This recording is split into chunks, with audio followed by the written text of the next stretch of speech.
Welcome to another episode of Progress, Potential, and Possibilities, discussions with fascinating people designing a better tomorrow for all of us. I'm your host, Ira Pastor. Welcome everybody again to another episode of our show, bringing you another fascinating guest today who is helping to create a better tomorrow on many different fronts for millions of people around the world. We have the honor today of being joined by Dr. Wilhelmina Hoffman, who is a geriatric physician who also serves as headmaster of an organization called Silviahemmet, which is a nonprofit foundation which is dedicated to improving the quality of life for people affected by dementia as well as their families. The foundation was inaugurated by Her Majesty Queen Sylvia of Sweden back in 1996, and their philosophy of care includes person-centric care, family support, teamwork, and variety of communication skills, ultimately all aimed at the highest possible quality of care, once again, for both the people with dementia as well as those taking care of them in the family. Silviahemmet also offers training in various professional categories within the healthcare and social care sectors. They arrange courses for families and other informal caregivers. Dr. Hoffman is also the president of the Swedish Dementia Center, which is the National Center for Excellence in the field of dementia, which collects, structures, and disseminates various knowledge about dementia. One of the Swedish Dementia Center principal tasks is to strengthen the links between research and practice and ultimately communicate evidence-based knowledge in the practical setting to both health and social caregivers. Ultimately, in collaborations with authorities and organizations, they work to inspire and promote the development of what they call a more dementia-friendly society. A lot to talk about today. Dr. Wilhelmina Hoffman, thank you so much for taking the time to come on our show. It's my pleasure. Thank you for inviting me. It's wonderful to have you. I would like to start off, as we typically do, just by handing you the floor for a couple minutes. If you could just take us a little bit into a bit about your background of how you got interested initially in geriatric medicine, and then a little bit of your early journey towards focusing on dementia. I think that'd be a great way to start things off. Okay. Well, from the beginning, when I grew up, my father, he died in a heart attack when I was 5 years of age. So I decided already then to become a physician because I didn't want any other kid to lose their father. So that was my mission. So when I grew older and I had my first job, it was in a nursing home, really. And I met for the first time, really, elderly people with different diseases. I didn't know anything about dementia then. And I found this very, what you can say, I liked my work a lot, but I couldn't understand the structure, because we couldn't sit down with the people. We had to do the washing, we had to do taking care of the people in several ways, but not being like human together with them. And I didn't see so many family members, and this was in the 70s, so it was a very long time ago. But that was when my main interest started for elderly people, because I understood that it was so much that I didn't understood. So when I started my training in med school, I was really looking for more knowledge about elderly persons and people, elderly with different diseases. And it was so little in my education. It was, the first education is 5.5 years, and it was just half a day about the aging brain. So that was too little. So when I started to work as a physician, I went back to my nursing home, and then I decided immediately that I wanted to learn more. So I got in contact with a professor. He's very famous in the Alzheimer's disease area. He's called Professor Bengt Winblad. And he asked me, what do you want to do research about? And I said, everything. And he said, well, start with dementia here. So I was really into the research of dementia.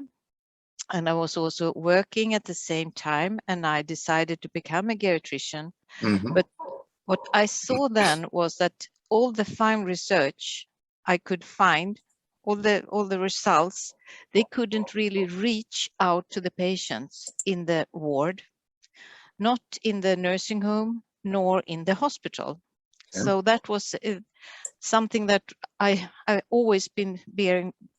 I had it with me. How can we use the research in the care immediately? It was a very big gap between those two. So then I started really, when I came back to the clinic, and I saw that it was not many people with dementia that got a good diagnostic procedure. So I asked really the boss of the hospital if I could start a memory board. Okay. And I was very naive at that time. I didn't ask for money at all, but I put together a good team, and we used the daycare facility for people who came there on to the physical therapeutics, etc.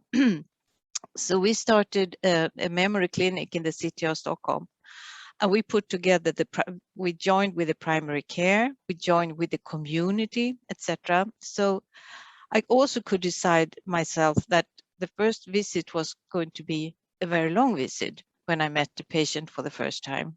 So I got to know the person, I got to know the family. I also got to know about their dogs, cats, children, so we could have a good relationship from the start. So that was the start of my geriatric dementia journey. And when I saw that no one else at that time, that was in the 80s, people didn't understand dementia, and that it affects so many people and they need help in their home and to be able to stay at home in a good way. So I started then to educate a lot, and I learned more and more when I educated. So I started another clinic, another memory clinic, so I could follow my patients from the diagnostic time also through the journey. So I was also a doctor in a nursing home. So many of my patients, I could follow them from the first time when they got to know about their disease, also the whole way, and when they died really. And then I also could follow up the families after that. So that's I've been involved in dementia for so many, in every time of the disease. We call it the dementia journey.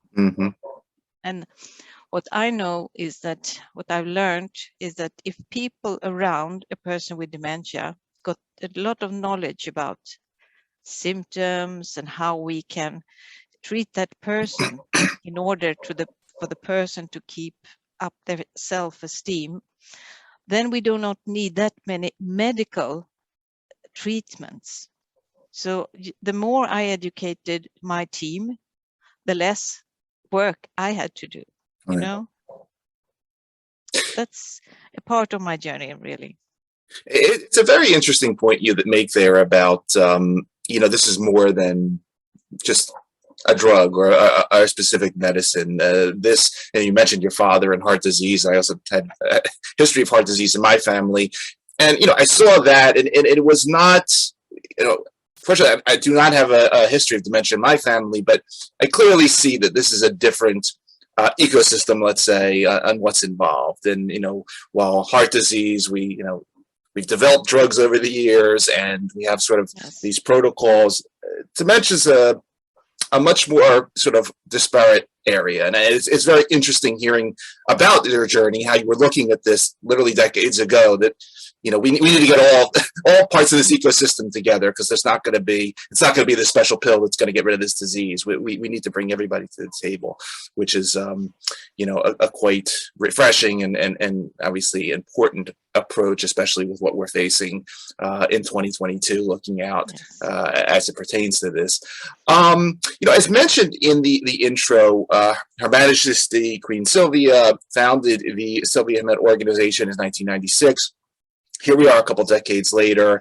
Talk a little bit, if you would, just sort of lay out, sort of a little bit of the background of why sort of Her Majesty's interest in the area, and then a little bit of the relationship between Silviahemmet and also your dual responsibility at the Swedish Dementia Center, and how those two are related.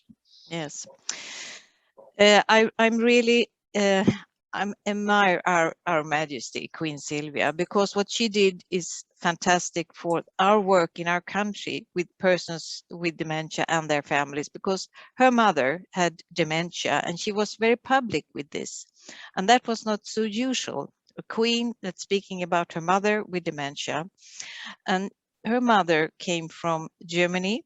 Our queen also comes from Germany. Our king met her there.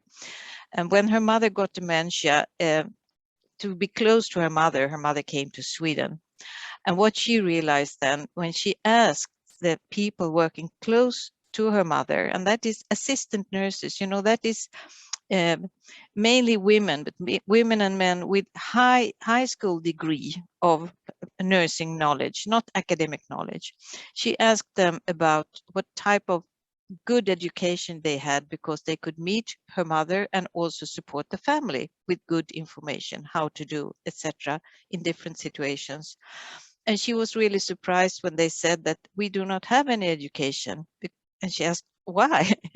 Because there is no education about this. So she decided to start a school, really, for assistant nurses, the one, closest to the people, working in home help service, in nursing homes, in hospitals, very important persons. And that was Silviahemmet. So she got help, of course, from people to finance this foundation. And she also got help from a professor called Barbro Beck-Friis. And this professor had brought in palliative care philosophy in Sweden.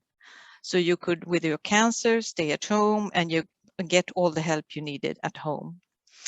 So she said, this Professor Barbro Beck-Friis, that dementia is today also an incurable disease. So we need to have the same perspective for the person.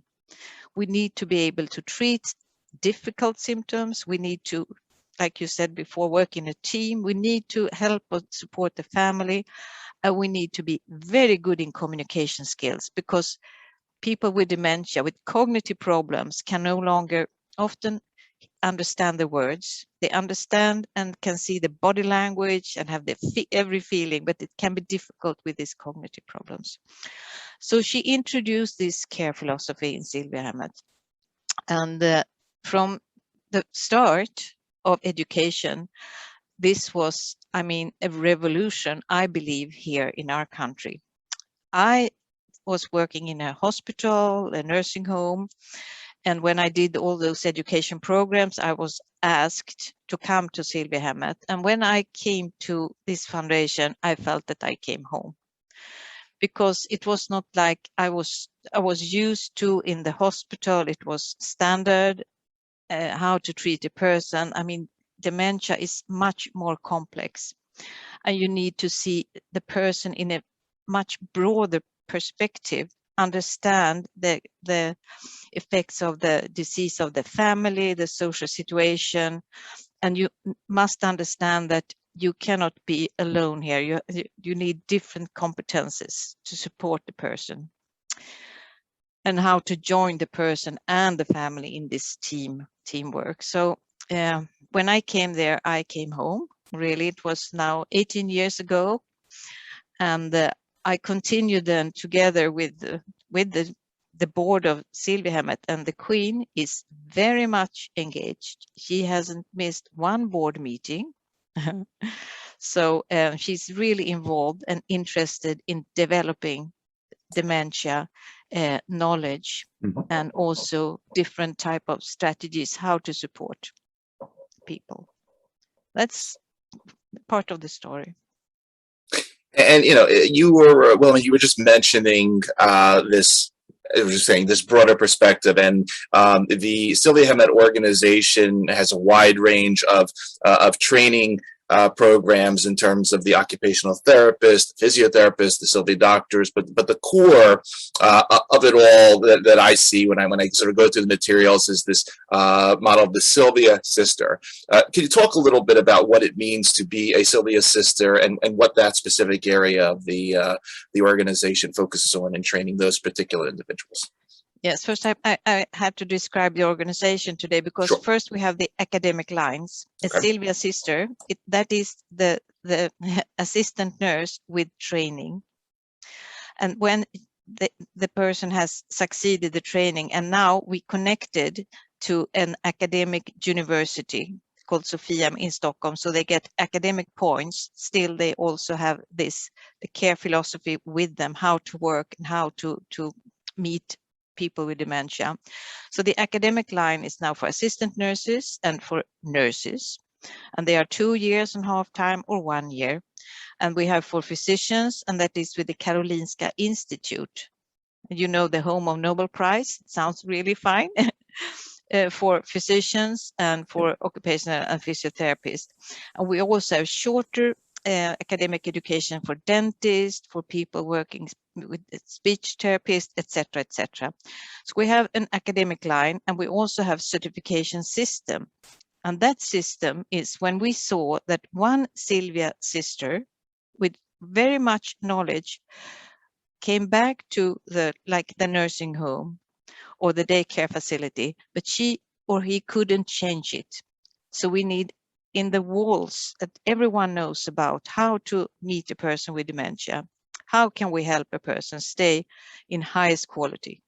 So then we started with the certification of whole care units. And that we have done in Sweden since now 12 years. So it's more than 120 units, nursing homes, hospital wards, daycare facilities, home and services, when everyone is trained, even if you work in the kitchen or you're with the cleaning, so you understand dementia. But the Silvia sister, I think this is in our country, it's been like when you cannot get another job, you can work as an assistant nurse.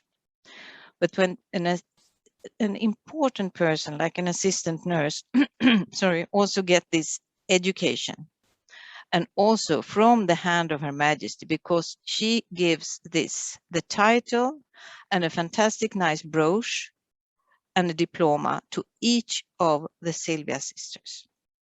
She's been doing that now. There are more than 1,035 now Silvia sisters and nurses with this education, and they all got this from Her Majesty.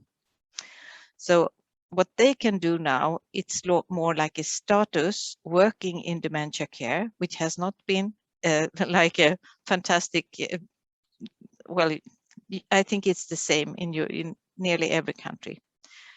It's good status, so more and more would like to become a Silvia sister and work with mainly elderly persons with dementia. I think that's the revolution, I think.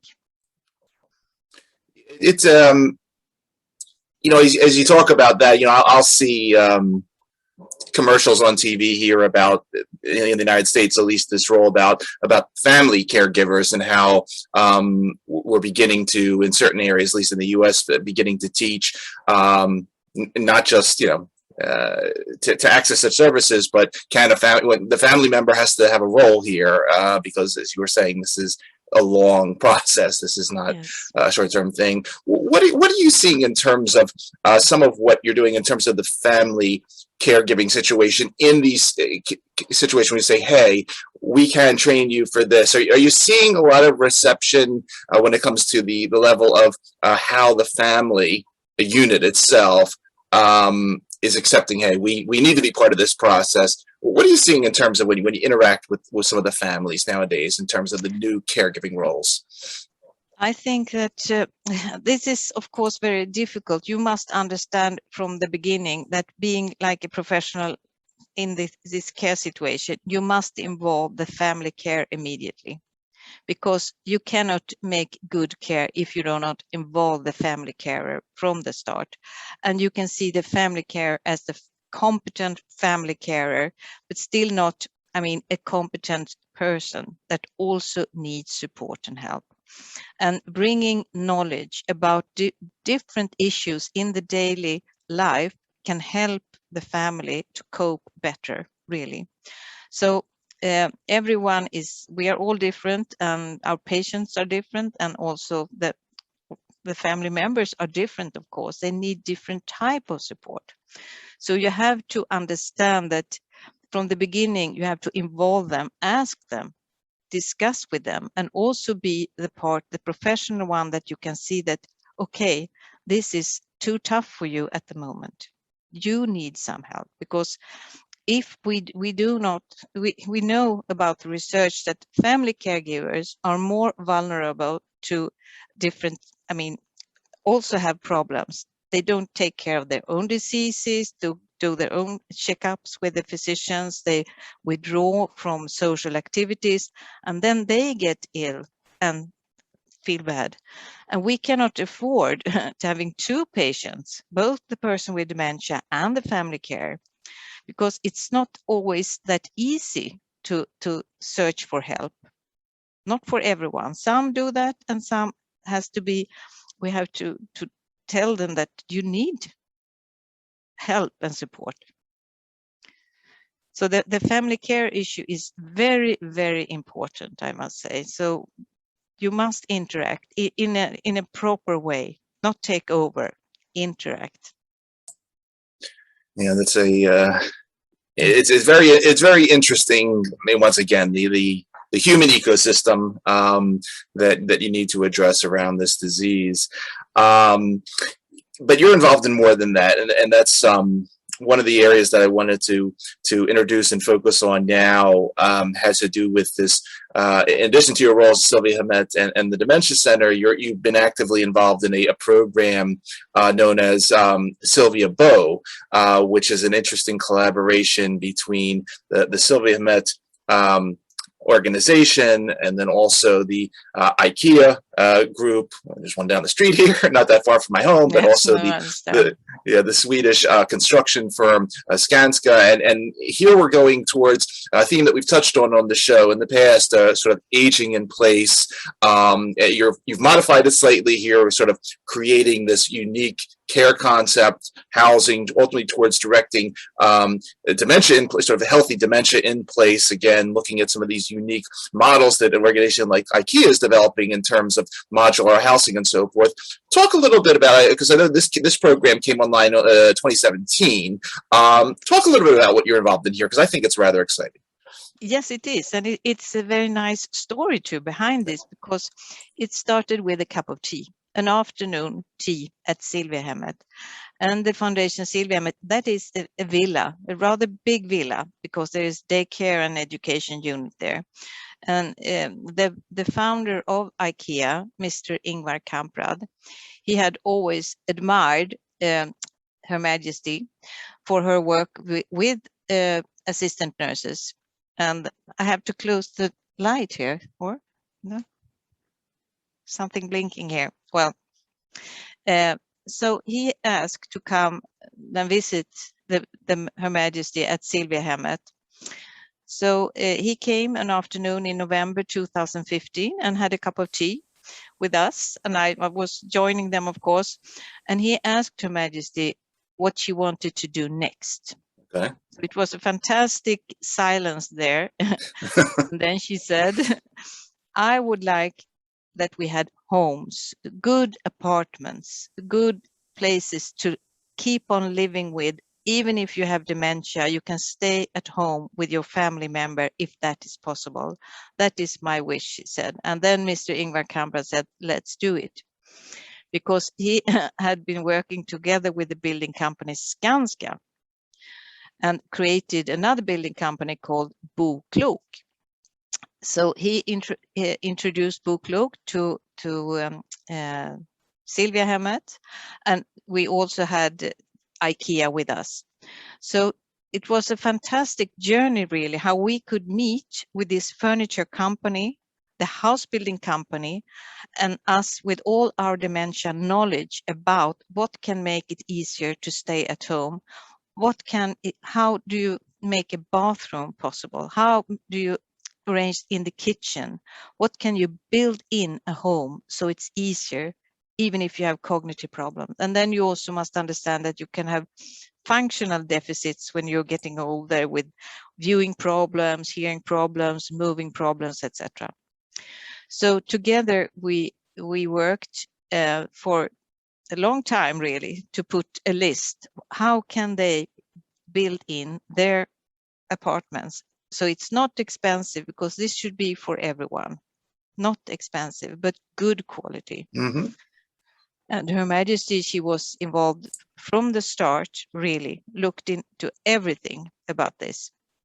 So we could build houses. We had in the garden, big place, and we had the license to build the houses with apartments. And we also wanted to show then other communities, other persons, how can you build and arrange a house.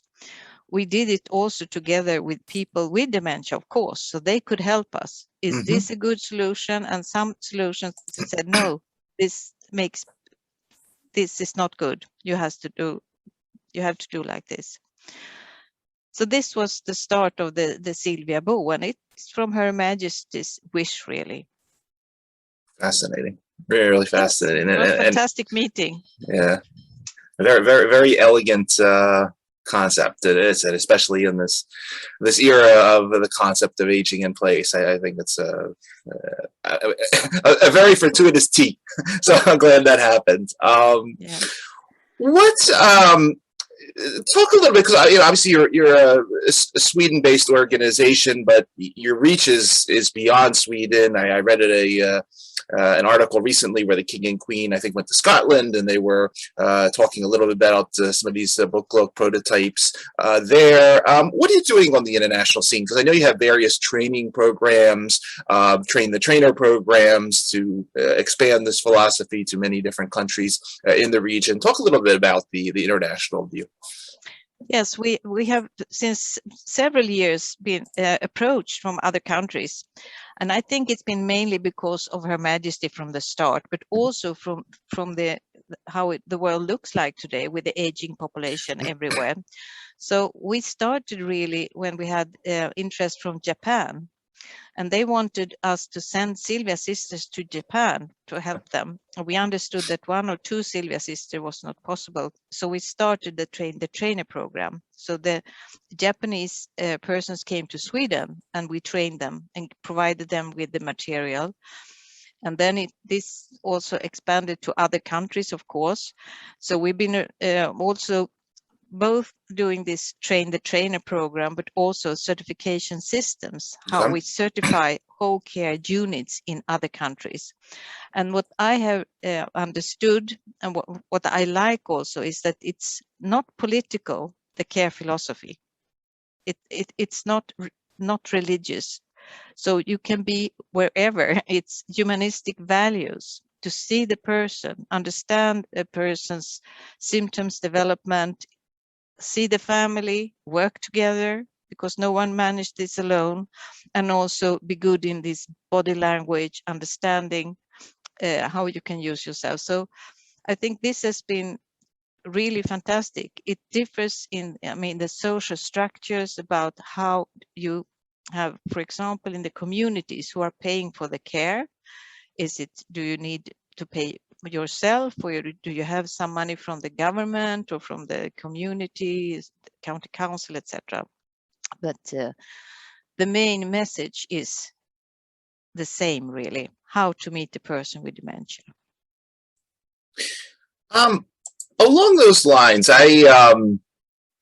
A couple weeks ago, I hosted Dr. Claudia Mahler here on the show, and she is the independent expert at the United Nations Human Rights Council, specifically focused on the human rights of older people. And I came across a really interesting piece, and I just wanted to highlight this because I thought it was another fascinating area that you've been involved in. The Office of the United Nations High Commissioner of Human Rights highlighted a program that I think you developed called Zero Vision. And once again, getting into this issue of human rights, but of course of the elderly, which have a very unique situation when it comes to human rights and the response, how we address these issues. And this was specifically focusing on eliminating restraints in the care of, and I didn't know this was a thing. I didn't, maybe I was, sorry if I'm highlighting my ignorance here, but even things like forced bathing and locking doors in certain cases. Talk a little bit about what the Zero Vision program is all about. Yes, when you look into the old care, when I was working as a care assistant, when I was really young, the door was locked. The people were lying in their beds with a, I don't know what you call them, they couldn't go away. They couldn't raise up from a chair, etc. And that was thought to be normal. And that is not normal. So people said, you must be able to restrain persons with dementia. But if that is the normal, how could that be? So we had a great assignment from the government here at the Swedish Dementia Center. So we worked a lot with this zero. I have really one of the books here prepared here. It's called Vision Zero here. Okay. It's about how you can, when you understand dementia and the symptoms, when you meet a person, even if that person can no longer speak because of dementia, cannot find the words, you have to understand that you must interact with that person in a good way. And the person cannot perhaps say, I'm hungry, I have ache somewhere in my body. That could be like the person gets aggressive because no one understands. So you must to be able to interpret everything about the person, and then you need to know the person. So if it's in a care home, you must have this fantastic close contact with the family, so you understand the story of the life with this person. Has it been perhaps some kind of gallbladder infection earlier, you must understand that it can be medical, it can be something in the environment. You have to interpret everything and avoid providing neuroleptics or because medication can also be restraints, of course. So when we did this, this is a book for people working in the care, and we also have for the family another little book. We also have for we did a mobile application like this, and it's free of everything we do from the Swedish Dementia Center is free of charge to load down, or any of our education programs, they are free of charge. So here is, you can have an application to see what challenges it can be, and what can we do to prevent those things to happen. So this is we have been working very much with this, and we can also in Sweden follow the results because we have a huge dementia quality registry. And we have been speaking about Silviahemmet now, but I'm sitting now at the Swedish Dementia Center. Okay. And why am I sitting here, and what is this? And then it's because Silviahemmet got so many questions about dementia from all over the country. So we discussed and asked with the government, and they really wanted us to build a national competence center together with an institution called the Stockholm Gerontology Research Center. So we can provide information free of charge, educations for the whole country. So that's what we are doing from here, working very close with Silviahemmet, of course. So we have a lot of projects. We have another one, a book called A Book for You Living with Dementia, like this. Okay. I just show you now the things we have in English, because we have very many books, etc., for people Sure. working home help service, family members. But this book for people living with dementia is for the person who get a diagnosis of dementia. And this is written together with people who got the diagnosis and what could help them to keep up their spirit, their good life, keep up their social activities, how to speak with their families, how to speak with friends, to keep up being the person they are. So It's that's something. Yeah, yeah. I mean, you've clearly you've thought through all components of this, as I said, ecosystem, and it's once again it's very refreshing to see this very elegant set of processes come together in the care of these patients. I have to highlight, you know, I come out of the pharmaceutical industry, and we've done very poorly at developing anything in this area for decades now, or at least anything that doesn't cost $40,000 an infusion. And one interesting topic that it's just come up a couple of times on the show is the interventions that we might not think about that may positively impact a dementia patient's care. Simple things. One of the ones that come up recently is just hearing aids and this connection between not being able to hear and the mind and how we learn things and how our memory works and so forth. As a clinician, as a geriatrician, what are some of the, in lieu of any magic bullets coming down the path that are going to cure this disease tomorrow, what are some of the other interesting therapeutic interventions that you are personally excited about or interested in that may offer low cost, inexpensive, but quality care opportunities for some of these patients?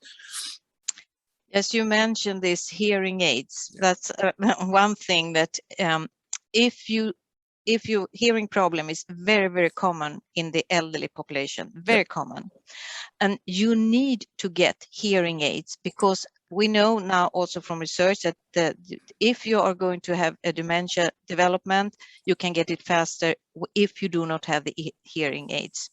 So you must have those, for example. But I know that there are so many smart things out there that you can use. But then you must understand also what is the problem for you yourself. And I lack a lot of information about smart things to be used at home, really, in the aging process. And smart things that could be sold by IKEA, for example, or another shop that you could go and buy. I would buy them to myself, for example, how to find when you put away your mobile phone or your keys. You can have those signals so you always know where they are, if you do not have that routine to have it in the same place all the time. So I'm astonished that not more companies have understood this, how to help people with cognitive problems. That could be a great industry, really. Yeah, so, the theme of age tech, it seems to be, when it comes to these devices and the wearables and the smart technologies, is clearly one that it needs to be more exploited for these. And they must look good. They must look nice in the environment, because that's one of what we are doing. It must look like you would like to have it at home. Right. Wilhelmina, coming back to you, I happened to read an interview that you gave, it was a few months ago, and one of the questions the interviewer posed at the time were, what are the types of things that you do in your daily routine to keep your brain sharp and in shape? And I was exposed at that point to the fact that aside from you running Silviahemmet and the Swedish Dementia Center, that you also a quite accomplished table tennis player. Yes. Are you playing a lot of table tennis nowadays? Are you in competitions? Talk a little bit about that, because I always like these other stories that we don't hear that much about, but I thought that one was really cool just because I like table tennis and I like to watch it limits. I will challenge you someday. You know, I've been playing table tennis since I was a child, really. Okay. So when I grew older, my mother, she gave me my old tennis table. You know, I Right. have this large table. So I have a big, in my country place, you know, here in Sweden, nearly, a lot of people have two housing. They have an apartment or a villa and a summer house. Okay. So I have outside Stockholm, really, it's an old school because I'm a teacher. So it's an old school, big school with a big schoolroom. And there I have my tennis table and I play there with my husband.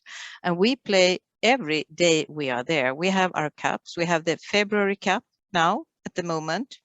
So I played on Sunday and I won. Yes. And we do the 21, not 11. So I won with 21-19 over my husband. And he's really good in tennis and in squash. So you understand?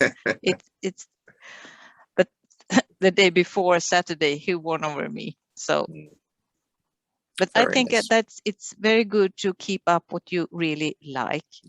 And I think that it's good for I'm really fast. You have to be fast to understand where the ball is coming from. Sure. But then we also do together, and I think we do this together, my husband and I. And when we also do these crosswords together, we have our routines.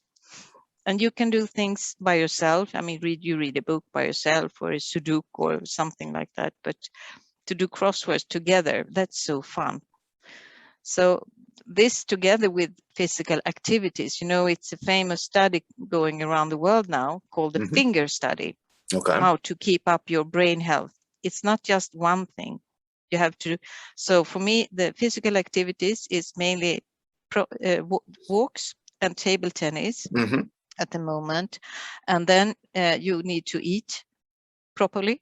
And that is really good for the brain health. And that is like, you know, vegetables with good colors and not so much red meat, etc., etc. And then you also need to be social active. So you have to meet with other people. That's why I think it's good to do the crossword with my husband. Even we cook together also and do a lot of things together. But then you also have to look into your blood pressure and cardiovascular factors because they are so important. And that you must do in the middle of your life already. So you should really, I hope you have checked your blood pressure and your blood sugar values, etc. I've had actually elevated systolic blood pressure since I was young. I know it's a genetic thing, but I do take medication for it. So great. Keep that one under control. But yeah, no, it's a very unique time as it pertains to this condition, and it's just really refreshing and exciting to see the progress that you've made and continue to make in developing this quite integrated method and training concepts because it's so desperately needed around the world with what's happening in the coming years. Well, I mean, any final messages about Silviahemmet or the Swedish Dementia Center, things that are coming up in 2022 that we should all know about, conferences maybe that we can watch you or meet you? Yes, you know, the problem is I'm not that good in English, and we have mainly our conferences, they are in Sweden. But I think it's interesting. Today I had the meeting about a new education for priests. You know, we have education for deacons since 2 years ago because they need a lot of people around in the civil society. So and under this terrible period of the COVID with so many deaths and so much, I mean, sorrow and pain for many people, they have been so important. So I think that is also the civil society we are living in the civil society. I mean, next time I would like to continue to do that. And then I need people around me understanding that even if I have cognitive problems, I can be, I mean, still a competent, I'm still a competent, valued person. So I believe there's so much that can be done in order to make it easier to live a good life in the society outside health and social care. Excellent message. Excellent message. I'm going to be following you and continue to root you and your organizations on. We will put links in the bio to both the organizations as well as the Boklok initiative. For everybody that is going to be listening to this particular episode across the podcast networks or watching on the YouTube channel, you've been listening to Dr. Wilhelmina Hoffman, Headmaster, Silviahemmet, President of the Swedish Dementia Center.